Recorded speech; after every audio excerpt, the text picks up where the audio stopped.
अस्सलाम वालेकुम। आज की वीडियो में खुश आमदीद।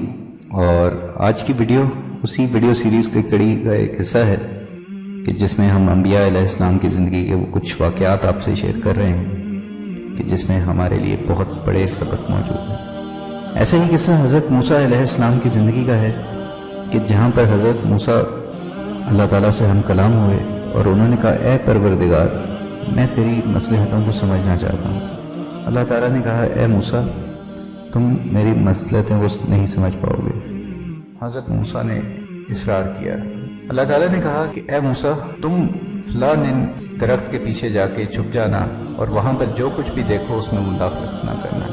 हज़रत मूसा उस दरख्त के पर जाके छुप गए और क्या देखते हैं, कुछ देर बाद वहाँ पर घोड़सवार आता है, अपने घोड़े से उतरता है और साथ ही नदी होती है, वहाँ से जाके पानी पीता है। पानी पी के वापस आके घोड़े पे सवार होता है। इतनी देर में उसकी एक अशरफियों से भरी थैली वहाँ पे गिर जाती है। घोड़सवार वहाँ से चला जाता है। थोड़ी देर बाद देखता है कि एक बच्चा वहाँ पे खेलने के लिए आता है। खेलते खेलते उसको नज़र उस थैली पे पड़ती है। अशरफियों से भरी थैली देख के वो बहुत खुश होता है और वो उठाकर उसे घर चला जाता है। हज़रत मूसा ये तमाम वाक़या देख रहे होते हैं कि वहाँ पर एक नाबीना शख्स आता है और वहाँ पर आकर थोड़ी देर दरख्त के नीचे आराम करने के लिए लेट जाता है।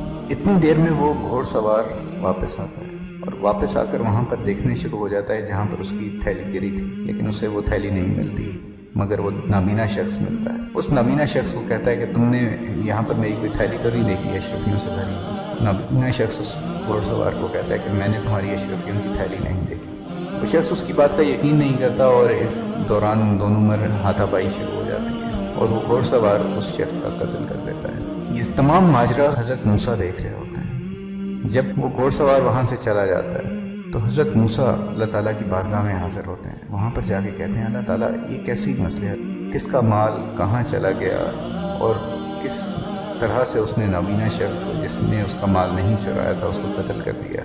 मैं वाकई तेरी मसलहतों को नहीं जान पाया। अल्लाह ताला ने कहा कि मैंने तुम्हें कहा था कि मेरी मसलहतों को समझना तुम्हारे लिए मुमकिन नहीं होगा। किस्सा कुछ इस तरह से था कि वो शख्स, वो घोड़सवार, उस बच्चे के बाप का माल चुरा के लाया था। वो अशरफियों की थैली उसकी नहीं थी, वो उस बच्चे के बाप की थी। वो चुरा के उसको लाया था तो उस बच्चे को वो थैली मिल गई और वो लेकर वो घर वापस चला गया। तो जिसका माल था वो वापस उस तक पहुँच गया। और वो नाबीना शख्स जिसको इस घोड़सवार ने कत्ल किया, वो असल में वो नाबीना शख्स उस घोड़सवार के वालिद का कातिल था। उसी ने उसके बाप को मारा था। तो इस घोड़सवार ने इसको मार के अपने वालिद का क़सास वसूल कर लिया। अब इस किस्से से जो हमें सबक मिलता है कि अल्लाह ताला की मसलहतों को समझने से नबी भी कासिर हैं। तो हम लोग अपना छोटा सा जहन लेके अल्लाह ताला की तमाम तर मामलात को समझने में बैठ जाते हैं, नहीं समझ सकते। लेकिन ये जान लेना ज़रूरी है कि अल्लाह ताला के हर काम में हम लोगों की ही बेहतरी मौजूद है। वो हमारे लिए जो भी करता है, जो कुछ देता है उसमें बेहतरी है, जो ले लेता है उसमें बेहतरी है। दूसरों का ख्याल रखिएगा ताकि अल्लाह ताला आपका बेहतर ख्याल रखेगा। Thank you.